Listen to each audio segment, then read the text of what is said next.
Hello and welcome to the Stories with Sash podcast, the podcast in which I try and solve, along with other people, motoring-related queries and topics, and generally talk about other bits and pieces too. Today, I'm actually joined by my fellow, well, I don't know. What are we calling me now? Do I get a title? Yeah. I'm just I'm going to furniture. call I'm an you armchair. co-host, furniture, Me and armchair. Mark, I don't know. armchair one and armchair two. Yes, pretty much. It's just Rob again today. Sadly, Mike is preoccupied, but that doesn't matter because we have got a load of things to talk about. First things first. Rob, how have you been? Yeah, good. Thanks, mate. Yeah, it's been a bit of a busy week. It's getting busier and busier. But yeah, I'm with you. and you? Yes, to be honest, mate, had a very busy week. Very busy week. I'm just wondering, what have you been up to? Have you been doing anything exciting? Anything car related or not really? No, not really. Not this week. Well, interestingly, though, I mean, not that I'm not interested in what you've been doing in your week, but I've actually got some car news, actually, already in my past week. Yeah. So, good car news or bad car news? Well, I don't really know how to describe it, to be honest with you, mate. But I've just literally come back today from going back to visit my parents in the south. It's been a little while since I've been there, and obviously drove down in the jet fighter. And I actually drove for the first time properly your old car, which is, for those of you who can't remember or don't know, is a 2004 VW Bora. It is. That's got over 200,000 miles now. It's got 207,000 miles and counting. And I actually drove it for the first time today. And I have to say, I was pleasantly surprised, actually. You're starting to see why I've been saying that car was great for so many years. I mean, I still wouldn't buy one, but I have to commend the vehicle for what it is and what it has achieved, really. I mean, a car like that with 207,000 miles, the engine and gearbox feel great. I really am impressed. And this kind of leads on quite nicely to sort of my next sort of bit of news, is that I'm thinking of maybe getting rid of the jet fighter. Oh no! Yeah, I know. All the. Do you know what? I have to say, I mean, maybe I should have reserved this for when Mike's here, but it's just a thought at the moment. It's just, as we sort of touched upon earlier, I just decided I don't like diesels, to be brutally honest with you. And I used to slate people who had them, but the reason why I got this vehicle wasn't necessarily because it was a diesel. It was just because of the condition it was in, and it just happened to be a diesel. I would have equally have got a petrol one if it was petrol. And I've never driven a petrol Saab, so I don't know whether it's the car or whether it's the engine, but I'm pinning it on twofold. One, the engine, and two, the gearbox, which I have been discussing with you guys in the past that it was a bit weird. It's just a little bit, it's nicely, I don't know how to describe it. Wait, so hang on, are you talking about the Bora now, or are you talking about jet fighter? The jet fighter, sorry. It's just the gearbox on the Saab. It's just a little bit, it's just notchy. It's just not the smoothest transition. Yeah, it's notchy. It's not like... Isn't gnocchi that Italian dish you kind of had? It's like a type of pasta. No, not gnocchi. No. No, it's not gnocchi. Honestly, it's not like it's not precise. It is. It just feels a bit stiff. I don't know. It's really weird. I don't know how to describe it. And when I jumped into your car, you go on. Tell me. When jumping into your car, the Bora, it just felt. It was just a lot smoother transition. It's almost like the Saab requires some temperature to warm the gearbox up. But even when it's like up to temperature, it's still not as smooth as the Bora. It's very weird. Six speeds, right? Aren't they? 6 speeds, yeah. Both 6 speeds manual. Both 1.9? Both 1.9 diesels, yeah. I mean, no, the Saab is twin turbo, but I don't think that makes a difference in this case. I mean, as I was saying, the Saab, my car now, has just clocked 29,000 miles, which is ridiculous, right? And the Bora has just clocked 207,000 miles, so quite a bit of difference there. Mm. And dare I say it, I think the gearbox is better in the Bora. It feels better, in my opinion. And dare I say, I think the engine is smoother. It's really weird. I don't understand, and I think it just goes to show that when it comes to diesels, with my limited knowledge, I think the Germans do know what they're doing, and General Motors just aren't as good. Care. Well, yeah, this is the other problem that Saab had, is that they were taking the bulk of their powertrains and stuff from GM, and GM are a much more, let's call them an economy-focused business, as opposed to, the priority in their business is making cars to make money, whereas the Germans are much more about making cars because they want to make cars.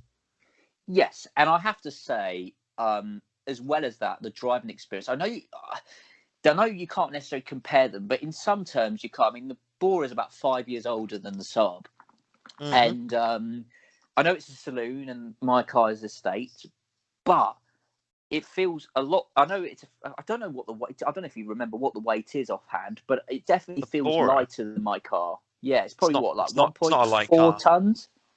It's 1.4, it's heavier than that. It's close to 1.5. 2 tons.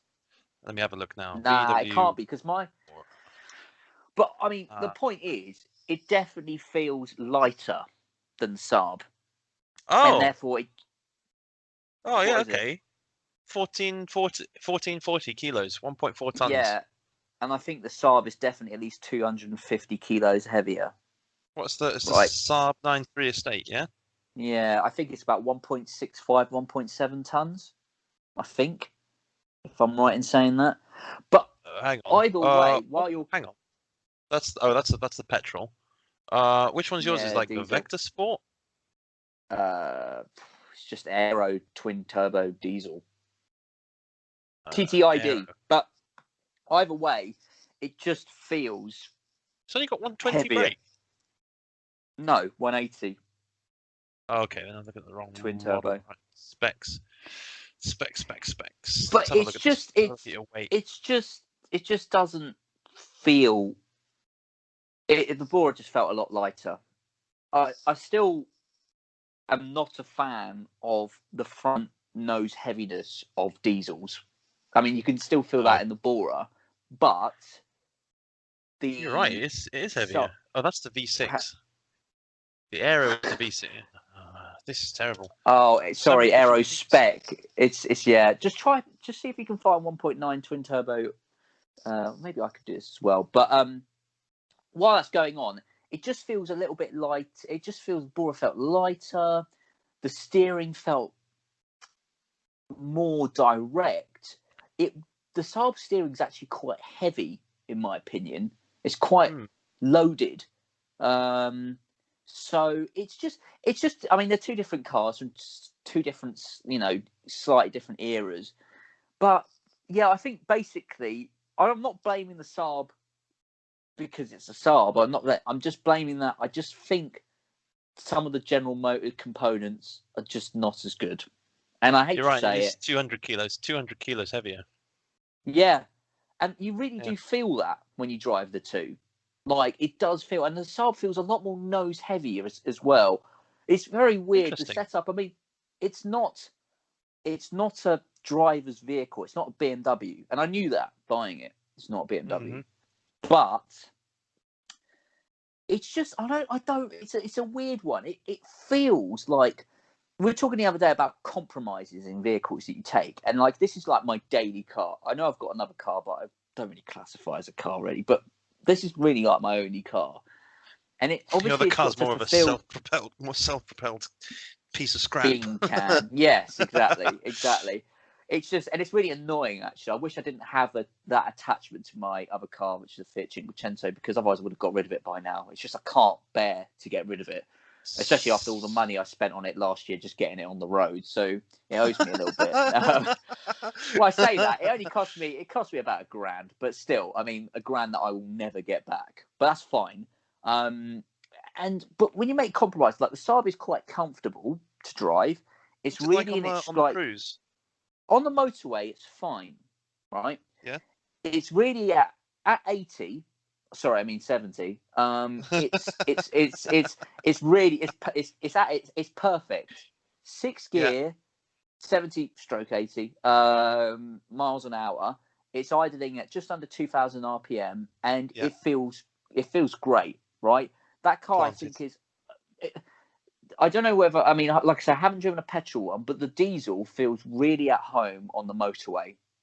Yeah. Lower speeds, it's not really in its stride then. And the problem is as well, it is comfortable. The seats are lovely, right?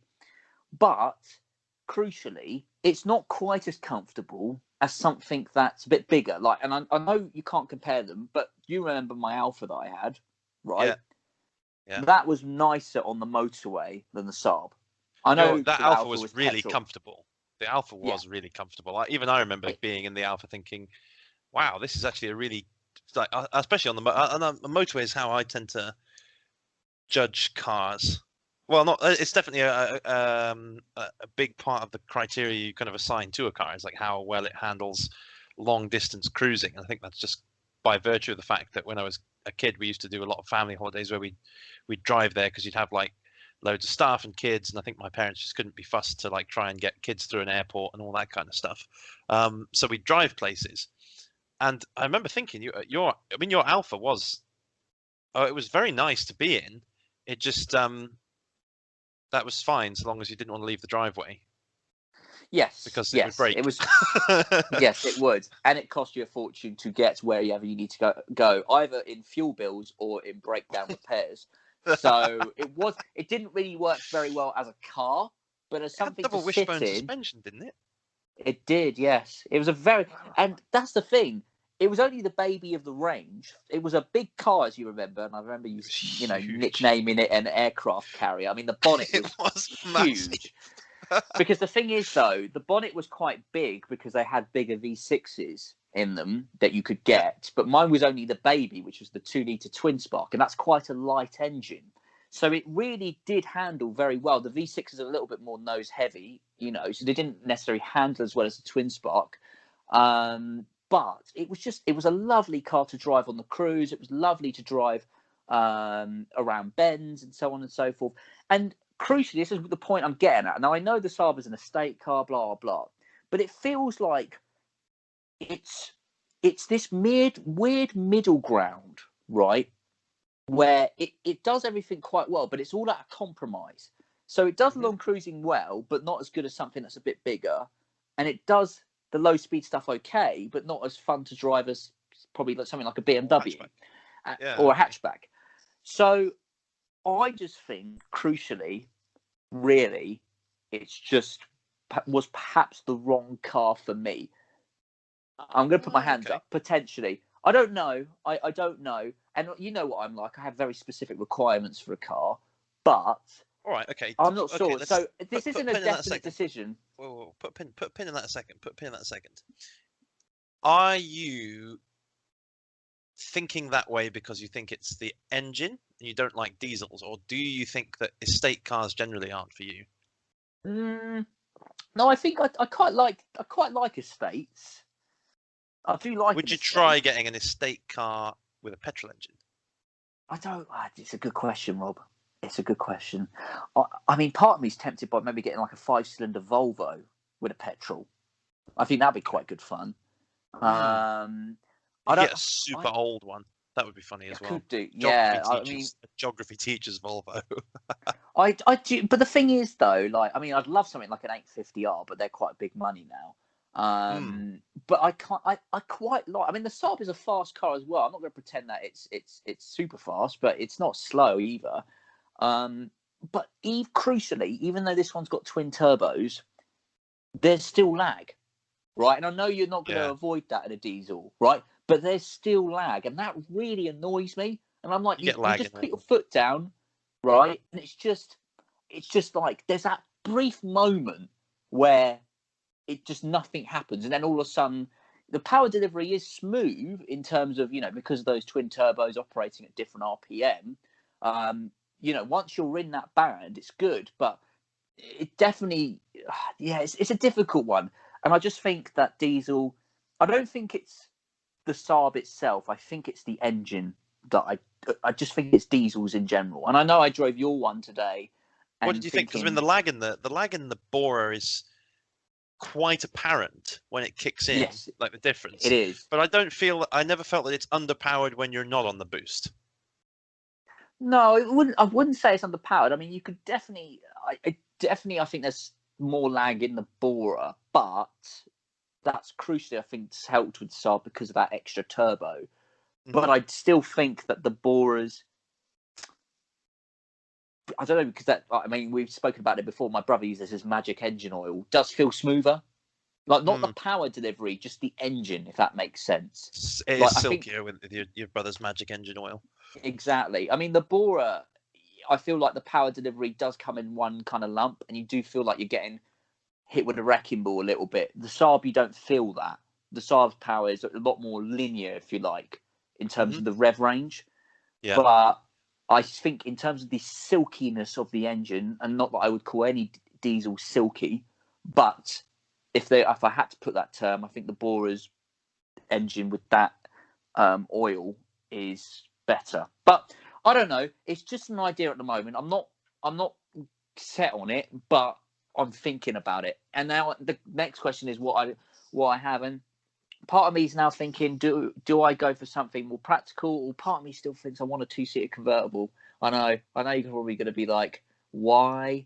But I don't see the issue with a 2-seater convertible. I think the thing is, like, if you're going to get a 2-seater convertible, it makes sense to keep the Saab as your daily, because it's like, right, I've got to drive down to see my parents. Oh, that's like 150 miles. Oh, do I want to? Because you said one of your main complaints about the Mazda, the MX-5 you had, was that, like, on the motorway, on the cruise, it was not a pleasant place to be. No, it wasn't. It wasn't. But the difference is, what I'm going to do, I think, is I'm still maybe thinking an MX-5, but a later one, like a Mark III, right? You know the one I'm on about? Yeah. From 2006 onwards. I think, because I've had a go in one of them, not long distance, but I've had a go in one of them. One of my mate's girlfriends had them. I think they're a lot more refined than the Mark I and Mark IIs. They were a bit heavier, but I think crucially, they were more usable car on stuff like motorways. Curveball for you. Why don't you get a convertible 4x4? I know. This is the thing. Wrangler. Yeah. Do you know what? That is also tempting. That is also tempting, because part of me is like, and you won't look out of place when you go from Worthing just down the coast to Brighton for the weekend. Yeah, I think you're right. I mean, I quite like the idea of like a mini 4x4 as well, but I'm just not sure. Like, this car, whatever I get, it's not an additional car. It would be a replacement, right? So it needs to be able to do other things. This is where it's tricky. Somebody did say to me yesterday that he was stunned that I hadn't even mentioned the A word that I mentioned earlier, the Alfa Romeo, something like a Brera or a Spider. Because I'm not also set on. I do like a Brera as well. I was also thinking coupes. It doesn't necessarily have to be a convertible, but I quite like the idea of hatch life. Yeah, you know what? I was thinking that, but I feel like I don't know. My dad mentioned to me yesterday, what about a Golf GTI? And I was like, if I got a Golf GTI, Rob will just never let me I've got the bigger let it go. No, well, that too. But as well as that, me, obviously not. I've slated VWs, but I've always said they are a little bit dull and blah blah blah and so on. But maybe it might be worth a try. Maybe I don't know. You've tried a GM. Up until hang on, this is the first car that you've owned that isn't Fiat or isn't Italian. Well, if you discount the MX-5 that I owned for about 3 weeks. Yeah, okay. Yeah. That's Japanese. I don't really count that. I mean, I do, but I don't really. This is the first non-Italian car I've had. Maybe it's just a thing that I have to have an Italian car. I don't know, because the two that I've had so far, I've had for the shortest amount of time, and already thinking of going back. But I don't know. But the problem is, as well, I might try a Brera. But the only things I've been doing, they're not cheap though. They're not Well, I was that gonna cheap. say, If you want a good one, I think you're talking about $4,000 at least, maybe 5. it's a bit. And I'd spent. probably get. Yeah, I know, but I would consider it. Basically, in my mind, my budget initially was up to $4,000. Okay. Right, to spend on a car. Right, 3 to 4. Mhm. If something was good, I'd be prepared to spend about 4. Breras are like around. You can get them for less than $4,000, but I think they're a bit dull. They're not that great, and it'd have to be a petrol, not a diesel. The only thing is, though, is I've been doing some reading, and I don't. This has kind of put me off whether I should actually drive one or not. A lot of them share GM parts, so I You'll never don't get know that by a whether. Volkswagen. That's a good point. I know. I'll be really disappointed if I drive one and I think the gearbox is cack in the Brera as well. I don't know if it is, but I'll be really sad. But the thing is, though, I don't think that would be enough to put me off buying it, because I'll be like, it's a pretty car, it's nice. It's an Alfa Romeo. Just go and test drive Yeah, one and see if the gearbox is cack. Yeah, I think I'm gonna try. It would have to be the 2.2, because they only did limited engines in them. So you did a diesel 2.4, but that's not I don't understand suited why you for put that a car. diesel in a coupe. No. I don't understand. I don't. That's just literally like somebody. That's literally a car aimed at the middle manager midlife crisis. Yes. A diesel engine in a coupe should be punishable by death. I Because, agree, and I also that goes for convertibles as well, I think. a diesel convertible. Yeah. Unless you could do a convertible estate, then a diesel would make sense. If you could have Maybe a I should. convertible estate. No. I mean, I agree with you completely. Coupes and convertibles are not meant to have diesel engines. I don't care what anyone else says. Estate cars, I get it. Saloons, I get it. Hatchbacks, I get it, because these are practical items. These are practical things. Yeah. But you don't buy a coupe on practicality or a convertible, right? And I'm a young man. I've never really understood why Volkswagen did the GTD either. Well, I mean, I understand why they did it. There's a market for it, especially in Northern Europe. But it just seemed a bit kind of, Yeah, I completely agree. So it would have to be the 2.2 petrol. I would love a 3.2 V6, but do you know how much tax is in one of them? Oh, I dread to think. I think it's about 580 quid a year. Yeah, I know. I know. Yeah, that's less than 50 quid a month, mate. You can afford it. Yeah, but no. You're a wealthy man now.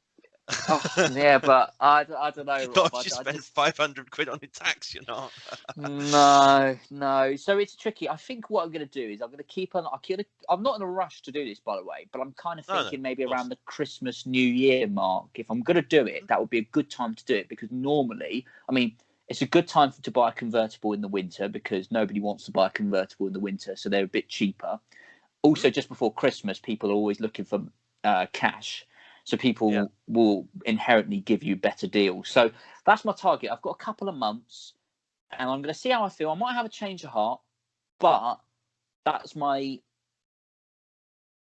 So I don't want to spend all this time talking about me and my or whatever fairly well extensively. But as well as this, I've just had a message, and I think you're aware of this as well. We spoke about it on the podcast maybe a week or two ago. Your brother was in the market for a new car, or for his first car. Would you like to tell the listeners? No, actually, I'm going to tell the listeners, because I'm going to give them some backdrop, right? Yeah. So, obviously, as we know, Rob is a big fan of VWs, and his family have always owned them, and always big fan of VW substitutes as well. They're like big fan. My brother-in-law, for example, and my mum are now Skoda owners, which is a little bit, but never mind. Yeah, sorry, carry on. I've just been informed by your brother. Actually, I'll let you tell it, that he's just bought a. He's bought a Polo. Oh God! I've seen a picture of it. He just sent it to me. It's blue. Thank God it's not silver. God in Both heaven. of us have got Like, blue ones now. He was like, "Look, I bought a blue one. It matches yours." It's not the same shade of blue, but the thought all that the same counts. car by any means. I mean, yeah. No, chalk and cheese. But I have to say, on the face of it, you just told me some specs. I mean, it's a 2010 on a 59 plate, right? Yeah, 1.2 with 97,000 miles, 12 months MOT, and you only paid 1850 for it. I think that's a bargain. that is a bargain. I didn't realize it was an 09. It was a 2010 plate. That's only That's 2 10 years old. years. That's only 2 years. 2 years older than my Golf. Yeah, I mean, I there's a significant power difference, but yeah. what you reckon that couldn't keep up with your car? Uh hmm. Well, I mean, if they were Maybe both if your doing car, 70 miles an hour, if I was doing 70 miles an hour and he was doing 75, then yeah, no, he's going to overtake me. yeah. But yeah, no, But it's I have to say, good choice from his yeah, part. I mean, it's a bit boring, but as a first yeah, but he car, I likes to don't. do like outdoor pursuits, so he's probably going to whack a roof rack on it, and he can put his kayaks on the Yeah, top. He's I probably going know. to do like I always used to do and sleep in it when we go camping because you get too cold in the tent, and Mm. it'll be fully like ruined by early 20s Yeah, life within 5 minutes. Don't worry, mate.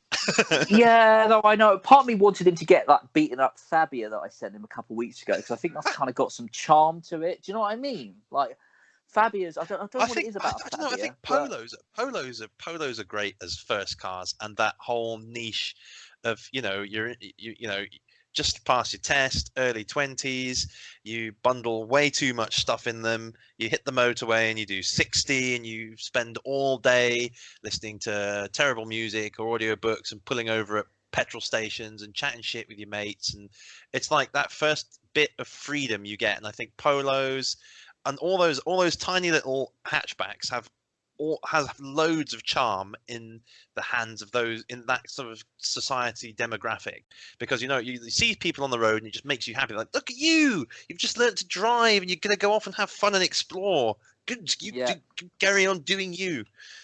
You're going to be broken yeah. down in 5 minutes because last week you put like 20 tons of stereo in the back of your car and your suspension's now shot. But look, you're learning. Do you know what? Suddenly something just clicked in my head. He's bought a Polo. Your first car was a bloody Polo, wasn't it? Bloody oh god, Yeah. he's gonna buy a Bora next or whatever the equivalent, or a Jetta. I Oh tried to no. convince him when I was selling the Polo to have the Polo. And he was like, "Oh, I don't got enough money to learn to drive." So I was like, "Well, that kind of presupposes that you can't have a car then." Um, Yeah, but yeah. yeah, no, That it's a does nice get little in the way car. a bit. Yeah, I mean, at some point, if Wales are not in lockdown, which they are at the moment, I might actually go, and if I'm heading that way, I might go see it just out of curiosity, see how he's getting on with it. Might be quite an interesting. You'll drive to see Um, my brother in Swansea just to see a car, but you won't get on a plane and come and see me in Abu Dhabi. What the hell is yeah, this? but Swansea's only a couple of hours down the road, mate. It's fine. Well, It's only a about couple of four. hours in a plane. Not quite, but And mate, it's like, Corona, and mate. they have beer. They serve beer in the plane as much as you want. They serve I know, food in the Rob. plane as much as you want. Your car doesn't have people serving you food. You don't have to drive the plane yourself. It's all No, very that's convenient. You turn up at this true. place where all the planes meet, and then you get in one that you want to go in, and then they take off and they feed you, give you stuff. There's toilets. You can go to sleep. There's movies. It's the best traveling experience ever. Rob, I'm 100% with you, and I figured out why maybe I'm disappointed with my jet fighter. I 'Cause it figured it out. doesn't You got fly. it doesn't take off. It doesn't It fly. doesn't have I always autopilot. no, it doesn't. It doesn't because there's a great bit of road called Gunnelswood Road in Saint Evanash, Stevenage, where I live, and it's a long straight, right? Yeah. And I always go down it every morning to work, and I'm thinking I should be over like the Pacific Rim right now, but I haven't. I'm still on Gunnelswood Road on the way to work. I was like, why have I not Oh, taken off? Maybe that's what it is. that's what it is. That's why you're Do you know what? disappointed with the Saab. That's false advertising. Over promised and under delivered. That's Yeah, what that this is is, the thing mate. because at least with Italian cars, they tell you from the get go that they're shit, so your expectations are low. right? Under promise, So under deliver, yeah, go for lunch. exactly, That's like exactly. So when Italian motto. But this is the thing, mate. Because when you arrive at your destination in an Italian car, you think that's an achievement, right? You think that's Everyone's great. I surprised to haven't see. broken down. Exactly. So I don't Oh, know. Sash Maybe that's made what it. it I is. mean, hi, Sash. But yeah, like with him. But anyway, that's a Segue to slight something else. Yeah. digress. But yeah, good job on your brother. I'm happy. It's a good first car. I can't slate it really at all.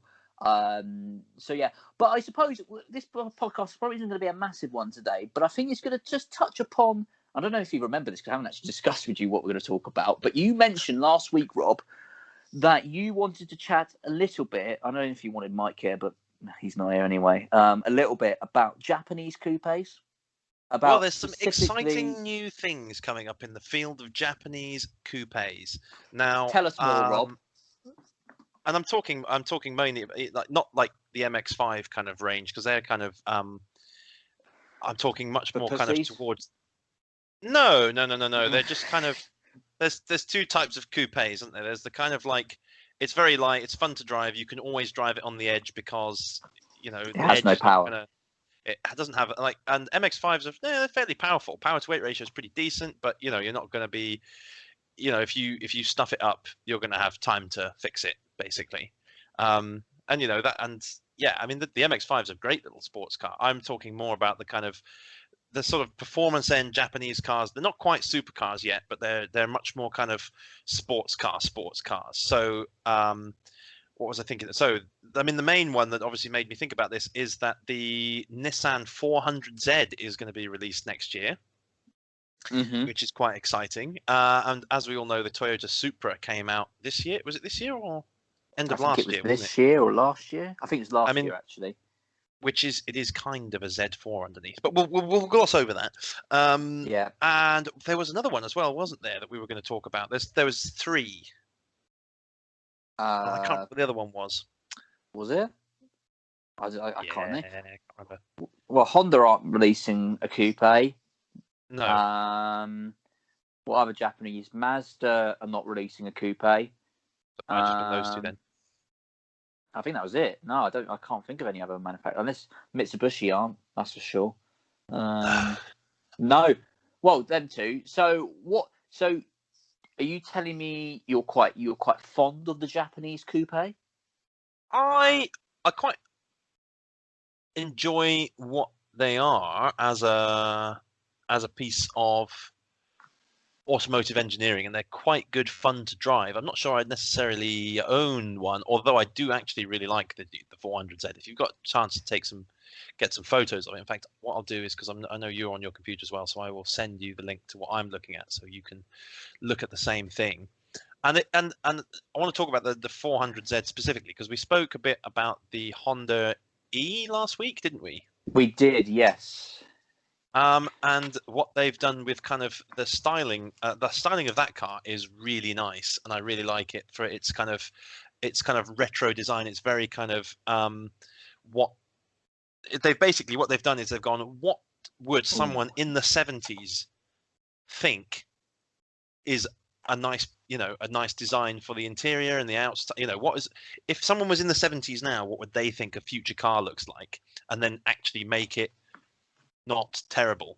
And I think that's agreed. kind of what I really like about that. And if you look at the back end of the Nissan 400Z, which I've just sent you, looks fantastic. I have to say, I've just looked at the front page that you sent me, and it looks good. Oh, the back is lovely. You see what I mean? It's got a little bit. I don't know. This isn't an insult to it, but it may sound like it. But the lights kind of remind me a bit like a Ford Mustang, weirdly. But everything else is completely different. The sloping rear end, that's a fantastic looking thing. And then if you look in the interior, what's what I'm saying about the kind of 70s styling. If you look at the way that the vents have been done, and like that kind of that 70s, that like the oblique edges and like the vents are kind of like square but beveled, and that's similar to the way that the Honda E is as well. But I think it's an absolutely fantastic looking car, and crucially, it's going to be available in manual which Yes, I've is noticed great that, because which is I've had enough of automotive manufacturers phasing out manual gearboxes because they're willies, as far as I'm Mhm. concerned, doing that because people like to drive. Why would you phase out an auto? Anyway, I mean, modern automatics Yeah, are very good, but I like my gearbox and my clutch. yeah, I know, but we're an eclectic, type of people, Rob. I think, but that's by the by. If you're buying a coupe like that, that's got reasonable power, you want to have at least the option of a manual, and I'm glad that Nissan And have that is done a it. Do you know what? 4 litre. That's a 4 litre V6 with a manual gearbox. Yeah, That is going to be yeah. monstrous. That is going I to be mean, so much fun. Yeah, you're right. It is quite interesting, actually. It's a great shame because at the moment, I don't think there's actually any plans of bringing it to Europe or at least the UK because it doesn't meet emission regulations. I Oh, imagine my it's bad. probably been It is a three designed litre. for Sorry, the. Is it it's a a 3 litre. 3 litre? 3 litre twin Uh, turbocharged V6. that's interesting because in the past, I think I was going to say 4 litres. There's quite a lot actually, but in the past, Datsun have always when the Z cars. I mean, my dad, for instance, actually owned the original Z car, which is the 240Z, and Mhm. which is it's a great looking car. Everyone knows the 240Z, and then subsequently the 260Z came out, and that had a 2.6, and the 280 was a 2.8 and 3 litre. And they actually kept that tradition going, I think, up until the 350, maybe the 370Z. I don't know what the engine is in the 370Z, but anyway, that's by the by. They do look great, I have to say. To be honest, out of the recent Z cars, like I wouldn't get a 350. I probably wouldn't still get a 370. But just looking at the photos of this, I would really be tempted by a 400 if it was available in the UK or slash if I had the money as well. So a lot of ifs Yeah, and buts here, but of um, course, yeah. I actually quite like that. And what I that think one that's has great. over the Supra is that one does come with a manual, whereas the Supra only comes with BMW's automatic gearbox, which would be very Yes. good. But they are saying that the Toyota may also come with a manual at some point. Yeah. And the Yeah. Toyota is a very striking looking machine, it has to be said. And it's been that has been out as a that kind of that body shape has been hanging around as like the concept car that Toyota were going to release for some time actually, Mm. which is really nice. And I think it is a good looking car. I am a little bit disappointed with it though. Why is Um, that? Because it's a BMW or? yeah, because it's not really a Toyota because it is a BMW. That's not, and that shouldn't be really too much of a criticism. That's a bit like saying, oh well, that girl's kind of wearing an interesting looking dress. Oh yeah, but when you take it off, she's like a supermodel. That's not the point. It's like I don't know. It's just a bit. You'd expect it to be like that. It's going to be a BMW, so it's the engine note's going to be all wrong for a Japanese sports car. It's going to Yeah, be you're a right. I low mean, down, grunty growl, and a as Japanese opposed to a high sports car revving. should be a high revving. It should almost basically sound like a motorbike. Yeah, I can kind of see where you're coming from. It is a bit of a shame, but you can also understand in some point of view. I mean, obviously, I'm assuming they had some sort of deal, but um, eh, yeah, it's obviously cheaper for them to make that. I mean, I have to say, I'm just looking at the Toyota Supra's interior. I mean, the 400ZX's interior is a lot better than the Hmm. Supra. I mean, it's even got bloody BMW's iDrive system, for It God's has, yeah. sake. They And like, literally, apparently, you can take off certain bits of underneath the bonnet, and it literally, I think just as the BMW. brake calipers say BMW on Uh, them. There's really. literally, I But think the literally, styling is literally straight out of Japanese, and this is the problem that Japanese cars have, as I think, in terms of the in styling of like the bog standard ones is like here is some interior to make it. What we've done is we've cut a wheelie bin in half and made a dashboard. mm, mm, Although I might take that back actually, it's got the same similar kind of style vents. It's just not quite as nice. I don't feel like there's been enough kind of care and attention put into the when you look at the 400Z into the interiors has been put into that, you know. what you see saying is the 400Z is definitely a lot nicer interior Yeah, to yeah. compared I to the think Supra. Yeah, yeah. the Supra looks like they've raided the Toyota and BMW parts bin and put together a selection of standard parts. Whereas you look at the 400Z, and that looks like an interior you won't find in any other Nissan anywhere in the world. No, I agree. And when you're spending that sort of money, you want it to feel special, right? And I'm not sure you would. I mean, it looks great. I agree with you on the looks. But you know what? I think I touched upon this last week. I think not many people will buy them. They'll have quite a short production run, but they will be very valuable. I think if you buy one, they won't lose much money. And if you hold on to it for many years to come, I think they will become desirable. But I just don't think in the current climate, like if you were to buy a brand new Z4, what's going to happen to that is exactly the same as the original Z4, which you can pick up quite cheap, right? And don't get me wrong, I quite like the original Z4. I think it looks quite good. And it was actually, when I had my original MX-5, I was actually contemplating the Z4 as well. But I just think the Toyota does look quite nice and quite special in that respect. But would I buy one? No. I'd probably have the 400Z over it. Yeah, for sure. Easy. Especially with that manual. I mean, that's who had me sold at that, to be fair. I mean, it's so yeah, I mean, but yeah, it's an interesting one. It's an interesting one, actually. I don't think there is enough.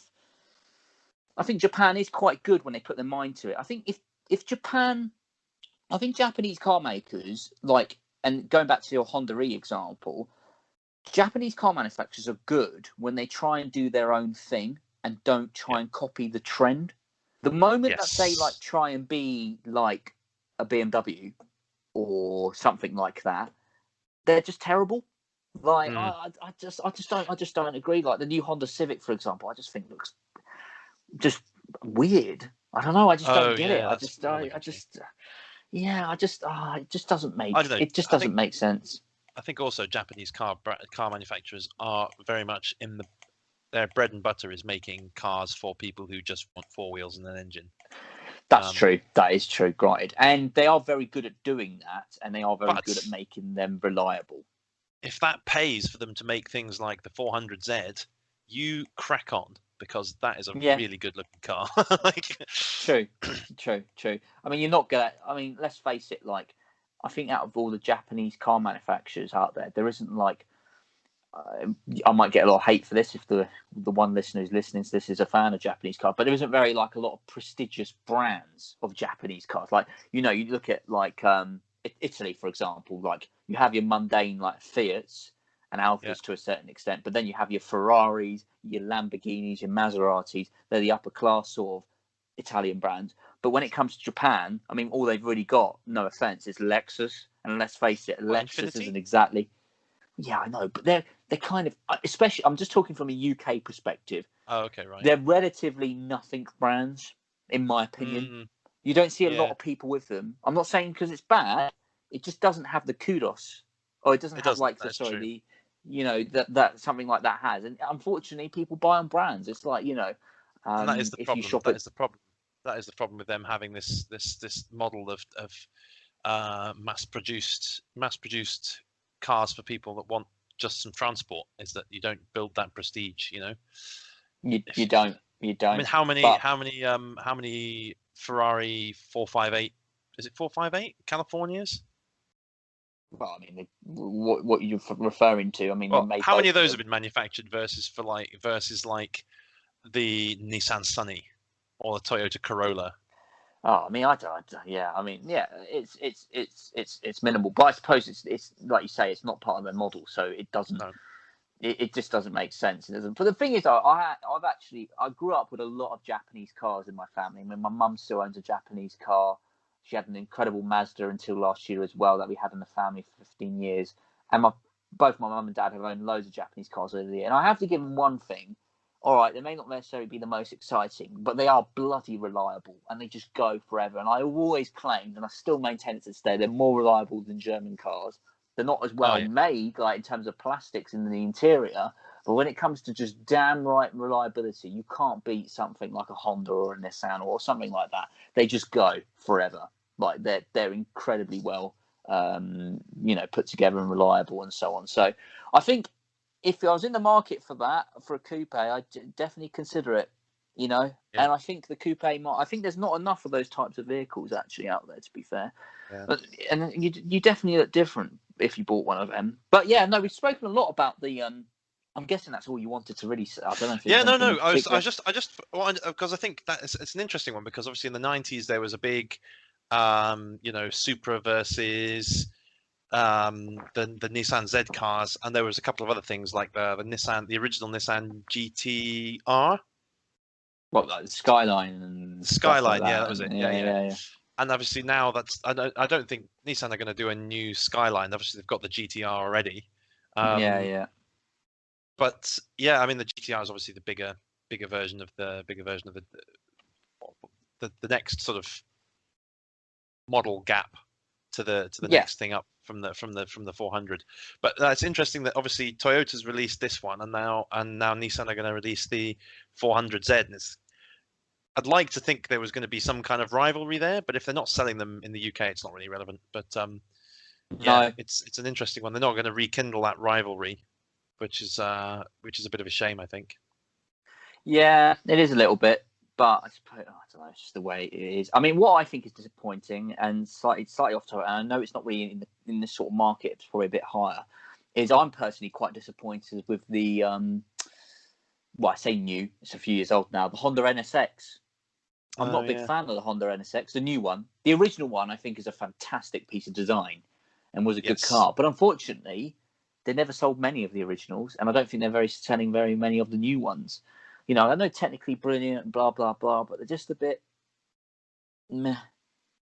But I suppose that's just the. I just think that's the way Japanese cars are sometimes. So, I mean, I don't know. I think if our esteemed co-presenter Mike was on here, I think he quite likes Japanese stuff as well. I think he's still a BMW man through and through, but he still quite likes Japanese vehicles, and he'd probably protest at some of the things that I'm saying. But he's not on this week, so I can say what I want. Mike, if you're listening, take note. But I think, to be honest with you, I think that's all we've got really to say for this week's podcast, unless there's anything else in particular, Rob. But I think we sort of covered. Yeah, I think we're good. I mean, next week, don't know what's going to happen yet, but Mike has got something that he wants to talk about on the chat, something about predicting classic car values. I don't know if you saw it on the chat, Rob, yeah, yeah. He wants to do something. He's going to mention that next week or whenever he's next available. Rob, you said you might be not around for the next couple of weeks, so I might be in Bahrain next week. So yeah. Well, I mean that sounds, so we're just going to have to wait and see. But we'll see what happens. Might be a guest on. Might have Mike with his spreadsheet that he's got his classic car values, and hopefully, if he does come up with a solution, we'll be able to make a lot of people out there, or the one listener and ourselves, quite rich people. Well, yeah. I mean, it's interesting because Mike's bought a BMW, and it's taken him some time, but he has reverted to type, and he's started making spreadsheets, which is quite sad. He has. We should take a moment of silence to mourn the loss of our friend to BMW-itis. Yes, we have. BMW Mike Hargreaves, 95 to 2020, didn't die from coronavirus, died from BMW-itis. And on that note, he'll probably be wearing an earpiece when he listens to this. So that's it for this week. Thank you very much for listening. Thank you for coming on again, Rob. And I'll play the outro music now.